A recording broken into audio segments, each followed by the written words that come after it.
qui a développé la richesse du pays? C'est la population du pays qui a fait cela, oui. Ce qui motive notre joie, c'est la grande voix du peuple éduqué par Verdemin. La Coupe du Monde 2026 est historique. Pour la première fois, elle est organisée conjointement par 3 pays, les États-Unis, le Canada et le Mexique. Avec 48 équipes participantes, elle est aussi la plus grande Coupe du Monde jamais organisée. Pourtant, derrière la fête du football se cachent plusieurs tensions géopolitiques qui interrogent notre époque. Pour analyser cette situation, regardons-la à travers la pensée de Louis Even, défenseur de la démocratie économique et d'un ordre social fondé sur la personne humaine. Louis Even rappelait souvent que les conflits entre nations trouvent souvent leurs racines dans des questions de pouvoir économique, de domination politique et de contrôle des ressources. Selon lui, lorsque l'économie n'est pas au service de l'homme, elle devient une source de rivalité et d'injustice. La Coupe du Monde 2026 devrait symboliser l'unité de l'Amérique du Nord. Pourtant, elle se déroule dans un contexte marqué par des tensions entre pays hôtes eux-mêmes. Les débats sur l'immigration, le commerce, les frontières et la souveraineté nationale ont créé un climat parfois tendu entre les États-Unis, le Canada et le Mexique. Plusieurs observateurs parlent même d'une Coupe du Monde organisée au milieu de désaccords politiques persistants. À cela s'ajoutent les crises internationales. Les tensions entre les États-Unis et l'Iran ont eu des répercussions directes sur l'organisation du tournoi. Des difficultés liées au visa et au déplacement ont obligé certaines adaptations, notamment concernant la présence de la délégation iranienne. Cette situation montre que même le sport mondial n'échappe pas aux rivalités géopolitiques. Louis Even, puisque c'est de lui qu'il s'agit, aurait probablement vu dans ces événements un signe que les relations internationales restent dominées par les intérêts politiques et économiques plutôt que par le bien commun universel. Pour lui, la véritable paix ne peut être fondée uniquement sur les accords diplomatiques ou commerciaux.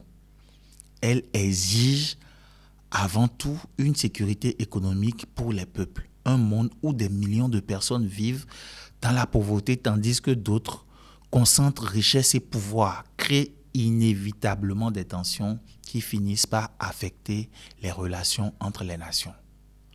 La Coupe du Monde rassemble des peuples de tous les continents, mais elle révèle également les inégalités du monde actuel. Certains pays disposent de ressources considérables pour soutenir leurs équipes, construire des infrastructures modernes et accueillir les visiteurs. D'autres peinent encore à répondre aux besoins essentiels de leur population.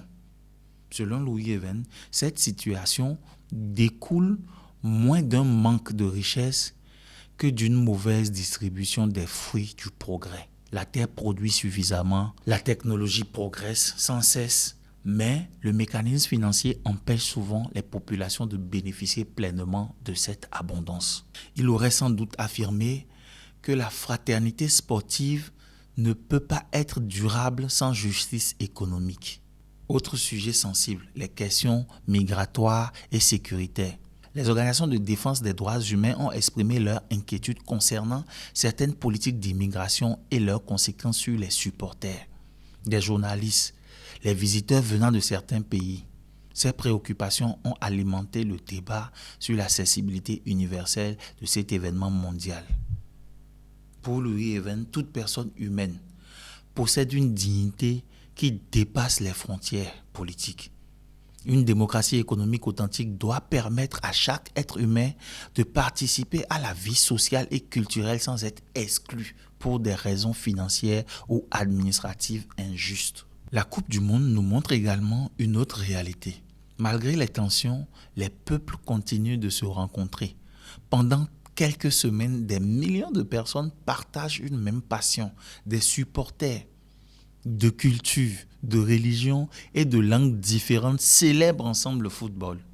C'est peut-être là que se trouve l'espérance. Louis Even croyait qu'une société mieux organisée économiquement favoriserait naturellement la coopération plutôt que la compétition. une compétition excessive entre les peuples.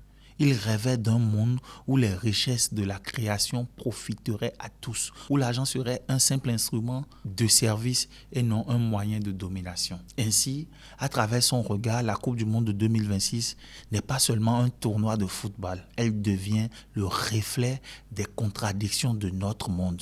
D'un côté, une formidable capacité à unir les peuples et l'autre, des divisions géopolitiques, économiques et sociales qui demeurent profondes. Les questions qu'il nous laisserait est peut-être celle-ci. Si le football peut rassembler le monde pendant un mois, pourquoi nos écosystèmes économiques et politiques ne parviennent-ils pas à servir l'ensemble de l'humanité toute l'année? Voilà une réflexion qui dépasse largement le sport et qui nous concerne tous. Cette cohésion a été possible pendant un mois. Cela voudrait dire qu'on pourrait l'entretenir pendant 3 mois, 1 an, ou même plutôt des dizaines, voire des centaines d'années pour un monde meilleur.